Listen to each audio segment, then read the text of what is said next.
Kembali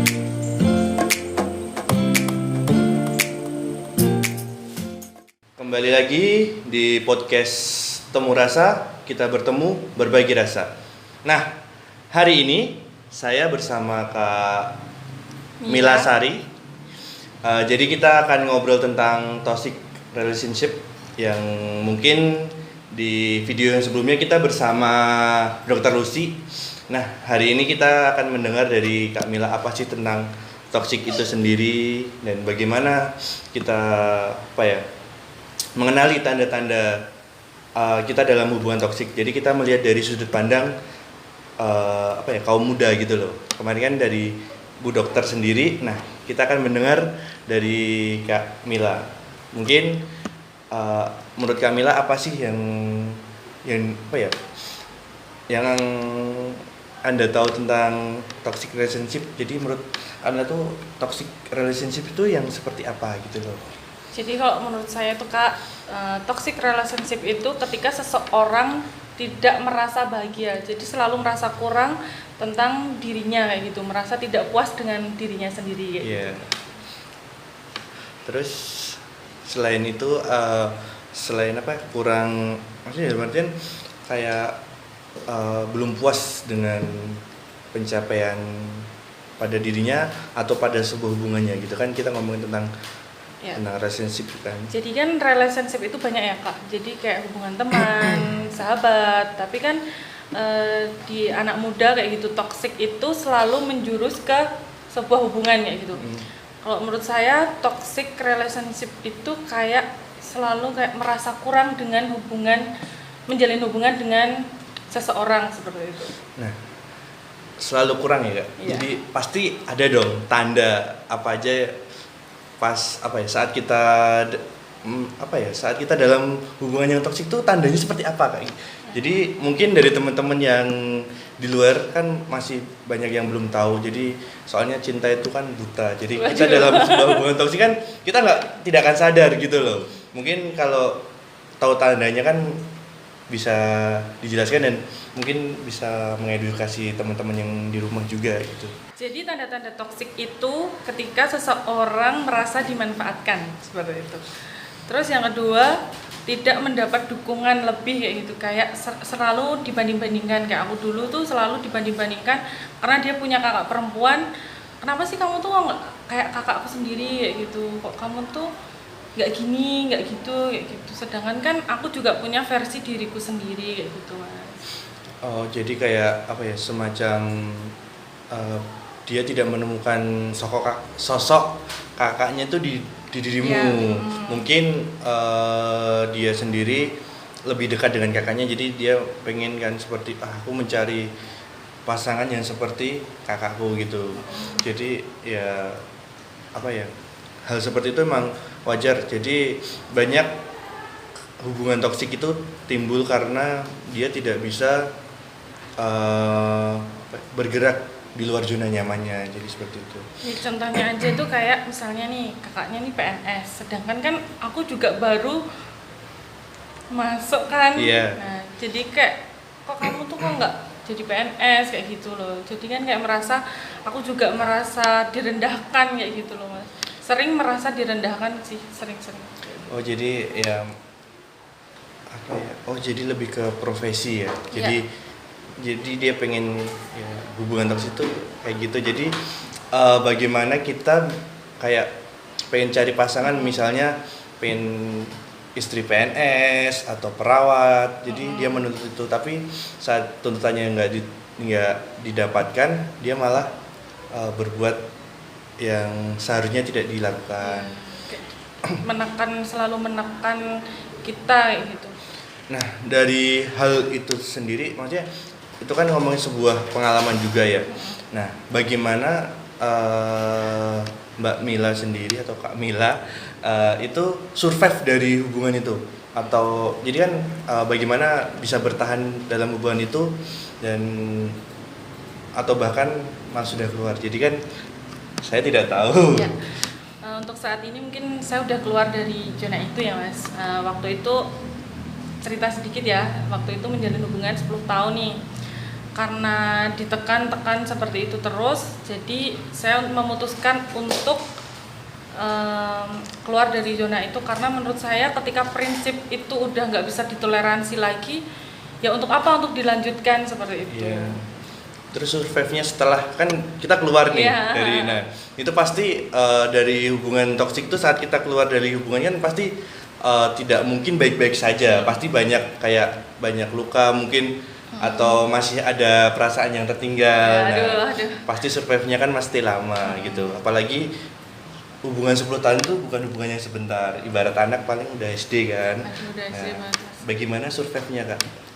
Yang pertama aku menyibukkan diri ya Mas, terus habis itu ketemu dengan teman-teman yang sama kayak merasakan sedang merasakan hubungan yang sama seperti itu. Terus habis itu sharing-sharing sama psikolog kayak gitu, gimana ya dok tentang yang saya alami kayak gitu. Iya. Sering-seringnya sih healing ya Mas, healing ke pantai atau kemana gitu loh. Jadi mengalihkan pikiran. Iya. Jadi memang saat terjadi seperti itu, kita memang butuh mengalihkan pikiran agar tidak terlalu memikirkan hal-hal tersebut. Terus mungkin juga dari kakaknya sendiri tadi bilang bertemu dengan orang, maksudnya bertemu dengan orang satu penderitaan. Iya, betul. Biar bisa berbagi rasa Iya, gitu. berbagi rasa, karena menurut saya nih kayak ketemu sama orang yang tidak pernah merasakan hal kayak gitu, mungkin ini ngomong apa sih kayak gitu. Mungkin karena sering ketemu sama orang yang mungkin merasakan sakit yang sama kayak gitu, bisa sharing apa sih, melakukan apa sih, terus melakukan kegiatan yang positif seperti kayak baca-baca buku, terus bikin suatu buku kayak gitu Mas. Wah, sampai bikin buku, jadi kayak Iya. kayak Mas Raditya Dika itu bikin, Iya. memuat kisah dalam sebuah tulisan. Iya, betul sekali. Karena 10 tahun apalagi di Banten ya. Susah banget dilupakan kayak gitu, apalagi di tempat-tempat yang mungkin sering dilewati, kayak susah gitu loh Mas dilupakan ya. Jadi buat teman-teman yang belum pernah merasakan di zona tersebut, jangan pernah menghakimi orang bahwasanya sebenarnya untuk suatu hubungan itu emang terlihat sepele, dan kadang orang-orang tidak sadar bahwasanya apa sih, cuman gara-gara cinta kamu sampai galau gitu. Nah, betul.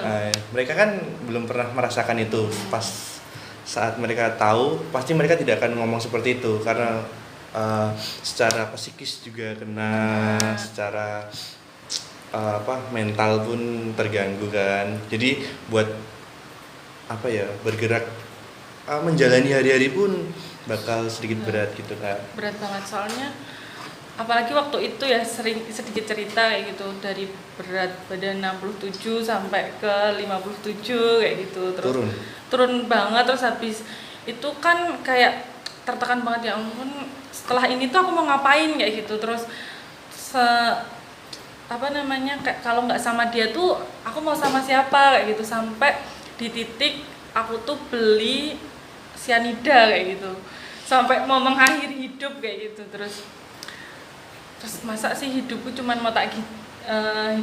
mau berhenti sampai di sini kayak gitu. Tapi benar-benar sampai di situ kayak gitu loh Mas. Iya. Sedikit relate juga sih Mbak tentang hal itu. Jadi nggak cuman satu orang, maksudnya 1-2 orang yang pernah aku temui juga, dan aku juga pernah dalam posisi seperti itu. Jadi kenapa orang yang sering patah hati itu bisa melakukan hal-hal yang negatif, bahkan dia sampai banyak juga kan kasus sampai dia membunuh mantannya sendiri. Nah, seperti itu karena ya tadi manajemen pikiran saat benar-benar di titik terendah, kita udah nggak bisa mikir apa-apa, kita harus berbuat apa-apa. Nah, seperti itu. Jadi ya alhamdulillahnya belum sampai seperti itu. Jadi tips diet itu adalah patah hati. Jadi cinta itu adalah seni menyakiti diri sendiri. Ya, secara tidak langsung. Ya. Kalau kita masuk dalam sebuah hubungan yang toksik. Tapi kalau hubungannya yang bagus, yang kita bisa memanage bersama, mungkin menjadi hubungan yang positif ke depannya dan membangun bersama gitu kan.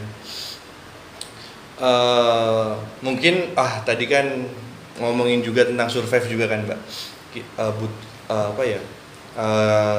Orang yang keluar dari zona toxic relationship kan butuh tempat bercerita nih. Nah, buat teman-teman yang seandainya dalam zona tersebut butuh tempat buat bercerita, teman-teman bisa ngakses Mbak di setiap kecamatan di Bantul mungkin ada beberapa di Puskesmas itu udah ada layanan konseling. Nah, kalau bingung bisa juga ke PKBI Bantul. Nah, nanti bisa cek di Instagramnya di @pkbi.bantul atau yang di DIY juga ada. Nanti bisa follow PKBI DIY atau di kontak personnya di 0813 8459 5601 atau di 0813 8459 5593. Nah, buat teman-teman yang butuh tempat konseling agar bisa mencurahkan hatinya seperti Kak Mila tadi, jika emang tidak bisa percaya dengan teman kan, jadi bisa kontak di PKBI DIY atau yang di Bantul bisa ke PKBI Bantul ataupun bisa mengakses layanan di Puskesmas. Mungkin sebenarnya masih banyak yang ingin disampaikan. Mungkin kita akan ketemu di sesi selanjutnya. Dari saya dan Kak Mila sekian. See you. Terima kasih.